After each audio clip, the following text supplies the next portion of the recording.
Anda kembali di Special Report jelang pengumuman hasil pemilu 2024. Tadi saya sudah tanya dari perwakilan paslon nomor 1. Saya ingin ke Bang Habib dari Wakil Ketua TKN Prabowo Gibran. Bang Habib, sampai sekarang masih memantau. Apakah tim di lapangan ini masih aktif diinstruksikan untuk melaporkan jika ada dugaan atau sudah pasti saja karena sudah merasa pasti menang begitu kalau dari hasil rekapitulasinya?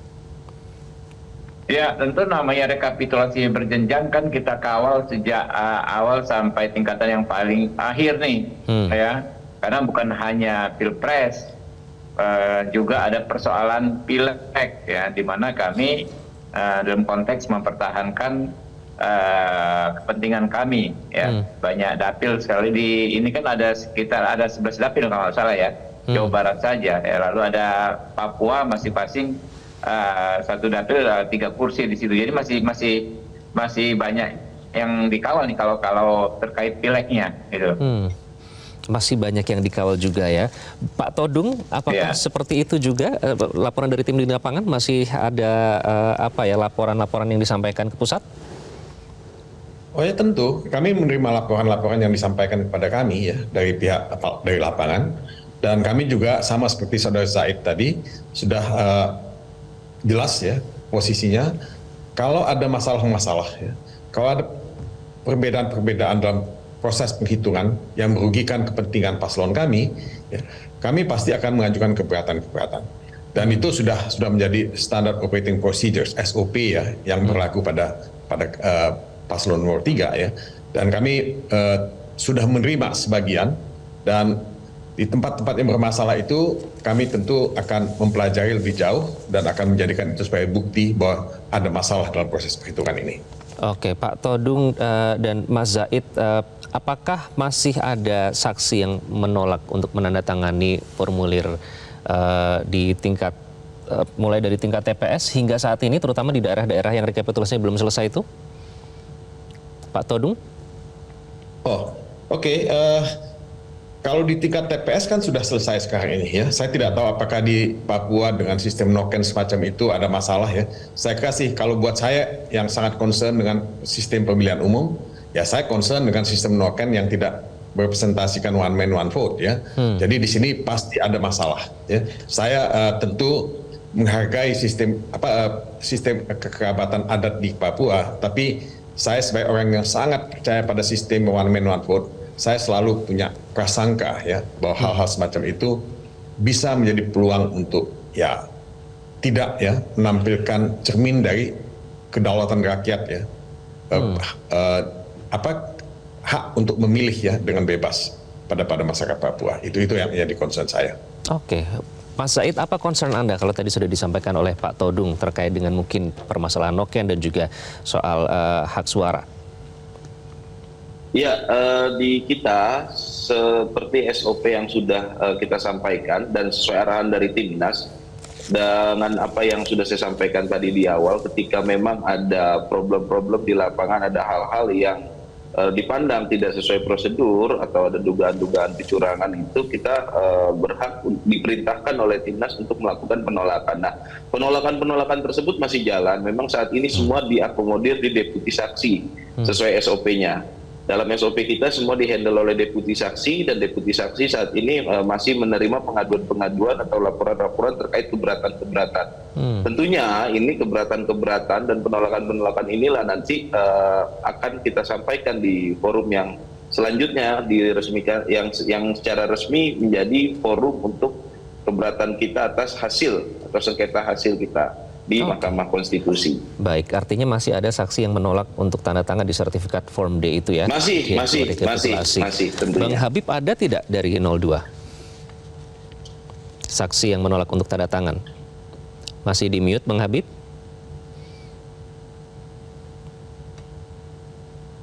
Bagaimana, Mas? Ada tidak saksi di lapangan yang menolak untuk menandatangani form hasil rekapitulasi? Ya, kalau berjenjang, tahu saya tidak ada ya, semua ditandatangani. Semua ditandatangani, oke. Pak Todung, ada sampai saat ini? Oh, ada tentu ya. Laporan yang kita terima ya pihak-pihak yang merasa ada persoalan ya dengan penghitungan ya. Tadi yang jenjang ya kita menolak ya kalau ada persoalan yang kita hadapi. Oke, baik Pak Putu. Ini apakah kalau misalnya saksi menolak untuk tanda tangan ya, terutama di sertifikat form di hasil rekapitulasi, apakah itu tetap sah dan tetap nanti akan dibawa sampai ke tingkat pusat? Ketentuan undang-undangnya demikian ya. Saksi tidak bertanda tangan tetap sah. Bahkan dulu kita masih ingat ketika pemilu pertama kali kan sempat sampai dibawa kepada Presiden Habibie itu kan, KPU-nya sampai tidak bisa mengesahkan segala macam. Artinya dari regulasi di Undang-Undang 7 2017 memang menyatakan bahwa tanda tangan saksi tidak mengurangi ataupun tidak menghalangi proses legitimasi pengesahan penetapan hasil pemilu serentak ini oleh KPU. Bahkan semua saksi pun tidak bertanda tangan begitu. Tapi itu kan menunjukkan ada masalah berarti ya. Kemudian akan dibawa ke tingkat-tingkat selanjutnya. Apa nanti yang akan terjadi? Makanya sebetulnya begini, sebelum proses rekapitulasi, kalau kita berbicara kemudian rekapitulasi berjenjang, maka problem-problem itu kan seharusnya sudah dibereskan lebih awal.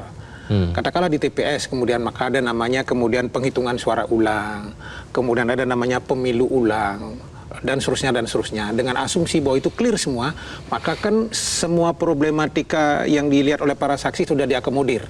Maka logika kan sudah bertanda tangan. Nah, begitu naik ke tingkat PPK, maka yang akan terjadi apa? Yang akan terjadi, kenapa ada selisih suara di sini antara C planonya, C hasil dengan salinan, kenapa berbeda dengan Sirekap, kenapa berbeda? Disandingkanlah datanya. Jadi gitu idealnya kan. seharusnya itu sudah diselesaikan dari sejak tingkat maka TPS, begitu ya. makin naik ke atas, sebetulnya sudah clear semua dan tidak bertanda tangan. Dan saya kemudian sekitar 50% pleno ini saya mengikuti dengan dalam. Dinamika yang terjadi di Imam Bonjol itu sebetulnya lebih banyak sekarang pada persoalan pemilu legislatif. Saya ingat betul itu ada 7 provinsi yang kemudian ada persoalan soal selisih suara DPR RI apakah antara partai yang kemudian sedang masuk ke ranah Bawaslu sekarang untuk diselesaikan. Sedangkan untuk Pilpresnya sendiri dinamikanya tidak terlalu tajam yang saya lihat untuk rekapitulasi ya. Kalau dinamika Pilpresnya saya lebih melihat persoalan-persoalan pelanggaran kualitatif barangkali yang menjadi isu sangat sentral di luaran. Soal aparat, pengerahan aparat, soal intimidasi segala macam. Tapi kalau dilihat dari angka-angka yang sudah ditampilkan dalam proses dari tanggal 28 Februari, relatif tidak ada masalah di ketiga saksi, walaupun ada saksi 10103 yang saya lihat juga tidak bertanda tangan di 123 provinsi. Nanti kita akan tanyakan juga ke Mas Mangi apakah memang ini permasalahan yang dihadapi artinya di TPS belum selesai, kemudian ke kecamatan, kemudian dibawa ke kabupaten kota dan itu terus-menerus bergulir sampai di tingkat pusat permasalahan tersebut. Namun saya akan ke perwakilan dari paslon lagi. Ini karena terkait dengan nanti ada rencana untuk menggugat ke MK ya terkait dugaan kecurangan yang ditemukan begitu. Mas Zaid, apakah langkah ini masih akan terus dilanjutkan dan apa yang sudah dikumpulkan jelang gugatan ini? Tentu. Jadi kita sampaikan kepada masyarakat semua bahwa langkah hukum mengajukan keberatan ini atau mengajukan gugatan permohonan ini ke Mahkamah Konstitusi itu adalah langkah hukum sesuai konstitusi. Jadi langkah tersebut akan kita tempuh, akan kita ambil sebagai upaya perlawanan kita, upaya untuk melawan segala bentuk dugaan kecurangan yang kita pandang sudah terjadi secara masif selama Pilpres 2024 ini. Jadi kita tidak ingin proses ini tercederai ya, proses demokrasi melalui pemilu ini tercederai. Untuk itu kita uji apa yang menjadi temuan, apa yang menjadi bukti kita di Mahkamah Konstitusi nanti. Tentunya dari memori pun kami sudah ready dan dari bukti pun kami juga sudah ready. Tentu kita tidak bisa sampaikan apa saja poinnya, tapi yang jelas itu akan menjadi catatan sejarah bangsa Indonesia atas tercederainya pemilu kali ini. Sampai ada catatan sejarah di situ. Baik, Bang Habib, nanti apa yang akan dibawa? Kan 02 juga akan mengajukan gugatan. Bukti-bukti apa yang akan dibawa? Ya, tentu pertama kami mengantisipasi ya hal-hal apa yang akan dipersoalkan oleh tim dari pasangan 1 dan 2. Termasuk ini saya mengikuti acara begini, saya juga nguping-nguping nih. Nanti Bang Todung mungkin akan sampaikan bukti-bukti tertentu, Said juga demikian ya. Jadi kami sudah siap sebetulnya draft jawabannya. Nah, adapun ya sebagai pihak terkait tentu seharusnya kami memang tidak mempunyai beban untuk membuktikan kecurangan untuk merubah hasil ya, karena hasilnya kan kami sudah menang. Tapi sebagai pertanggungjawaban kami kepada publik bahwa pemilu ini kan bukan hanya persoalan kuantitatif ya, tetapi juga persoalan kualitatif. Maka berbagai macam bukti dugaan pelanggaran yang selama ini sudah kami proses baik ke Bawaslu ya atau ke DKPP ya, ada juga ya. Tentu akan kami buka juga nanti di persidangan Mahkamah Konstitusi. Intinya apa? Supaya rakyat tahu ya bahwa memang kamilah justru yang menjadi korban terjadinya berbagai macam pelanggaran dan dugaan kecurangan tersebut.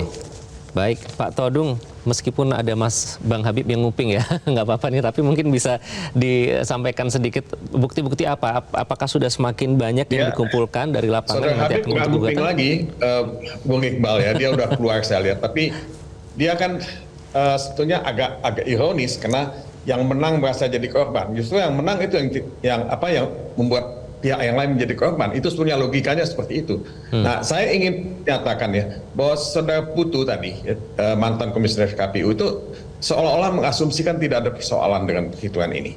Karena perhitungan ini kan juga banyak masalah ya. Karena ini tidak bisa dipisahkan dari proses-proses pemilu sebelumnya. Jadi apa yang disebut kecurangan oleh Saudara Said tadi itu sangat obvious, sangat kasat mata dan bisa dibuktikan, dan kami akan membawa bukti-bukti ini dalam permohonan PHPU kami ke Mahkamah Konstitusi nantinya. Karena kami yakin inilah pemilu yang paling non-demokratik.